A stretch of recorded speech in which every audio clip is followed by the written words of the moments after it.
जय हिंद, नमस्कार।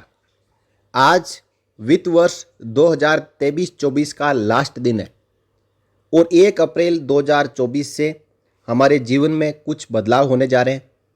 कुछ नए नियम हम सब पे लागू होने जा रहे हैं। उन नियमों को आज हम इस वीडियो के जरिए जानेंगे।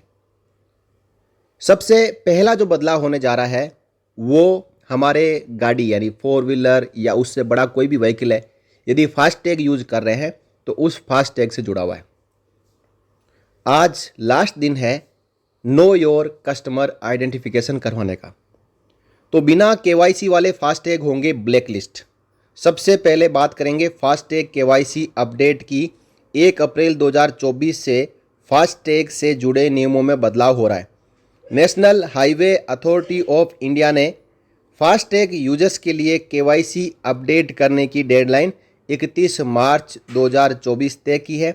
अगर आप इन तारीख तक केवाईसी अपडेट नहीं करते हैं तो अगले महीने से आपका फास्टैग बंद हो सकता है, यानी 1 अप्रैल से आपका फास्टैग नहीं चलेगा। दूसरी अपडेट है आधार पैन लिंक से। जी हाँ, 31 मार्च 2024 लास्ट डेट है आधार पैन लिंक करवाने के लिए। बाद में भी आधार पैन लिंक होगा, लेकिन पेनल्टी के साथ।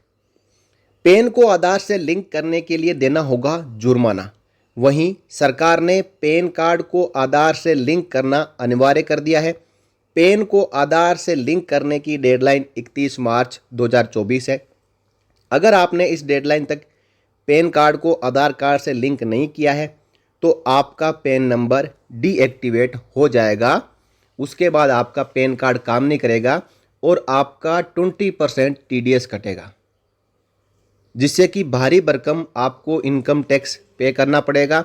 और 1 अप्रैल 2024 के बाद यदि आधार कार्ड को पैन से लिंक करते हो तो 1000 रुपये जुर्माना भी भरना पड़ेगा।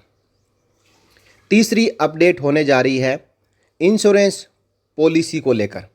इंश्योरेंस पॉलिसी में ग्रेडेड सरेंडर वैल्यू का प्रस्ताव इंश्योरेंस पॉलिसी में निवेश करने वालों के लिए 1 अप्रैल 2024 से नए नियम लागू होने जा रहे हैं। Insurance regulatory and development authority of India ने नियमों में बदलाव के तहत समय के आधार पर ग्रेडेड सरेंडर वैल्यू का प्रस्ताव रखा है। इससे पहले यदि कोई पॉलिसी सरेंडर करता था तो उस सरेंडर में उसका एक फिक्स अमाउंट होता कि उतना अमाउंट कटेगा।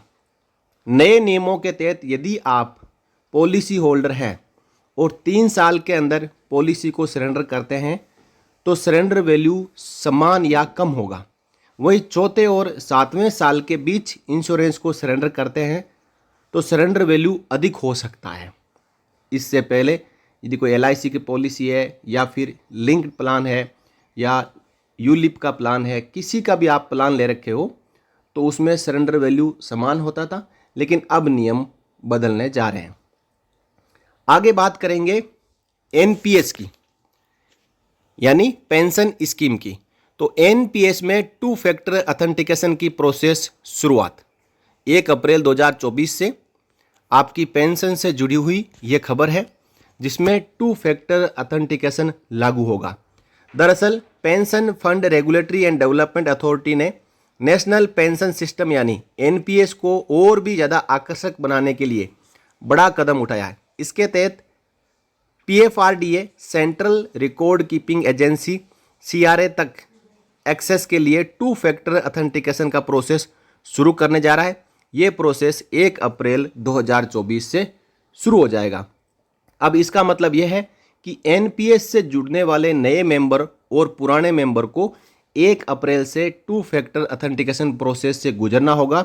अब इसके बिना किसी को भी एनपीएस अकाउंट में लॉगिन की अनुमति नहीं दी जाएगी। रेगुलेटरी अथॉरिटी ने कहा है कि इस नए कदम के बाद अब यूजर्स को आधार बेस्ड लॉगिन ऑथेंटिकेशन का प्रोसेस अपनाना होगा। यानी एनपीएस अकाउंट में लॉगिन करने के लिए जो आधार लिंक्ड मोबाइल है उस पर ओटीपी आएगा, ओटीपी डालना होगा, तभी एनपीएस अकाउंट में लॉगिन कर पाएंगे। अगली अपडेट जुड़ी हुई है साथियों स्टेट बैंक ऑफ इंडिया के जितने भी कस्टमर हैं उनसे। एसबीआई कस्टमर के लिए डेबिट कार्ड के नए नियम। आखिरी खबर स्टेट बैंक ऑफ इंडिया के कस्टमर से जुड़ी है। स्टेट बैंक ऑफ इंडिया की ऑफिशियल वेबसाइट पर दी गई जानकारी के अनुसार स्टेट बैंक ऑफ इंडिया ने कुछ डेबिट कार्ड से जुड़े एनुअल मेंटेनेंस फीस में 75 रुपीज़ बढ़ोतरी का ऐलान किया है। ये बदलाव 1 अप्रैल 2024 से लागू होगा। यानी जिनके पास स्टेट बैंक ऑफ इंडिया का डेबिट कार्ड है, डिफेंस जो डीएसपी अकाउंट को छोड़ के और जो सैलरी अकाउंट को छोड़ के, उनके डेबिट कार्ड के ऊपर एनुअल मेंटेनेंस फीस 75 रुपीज़ 1 अप्रैल 2024 से पड़ जाएगी। तो 1 अप्रैल 24 से इस प्रकार के बड़े बदलाव होने जा रहे हैं, जिसका सामना आम जनता को और कर्मचारियों को और पेंशनर्स को करना होगा। ये थी अपडेट। बने रहिए चैनल के साथ, फिर मिलेंगे। जय हिंद। For more updates subscribe to our channel and enjoy watching the videos.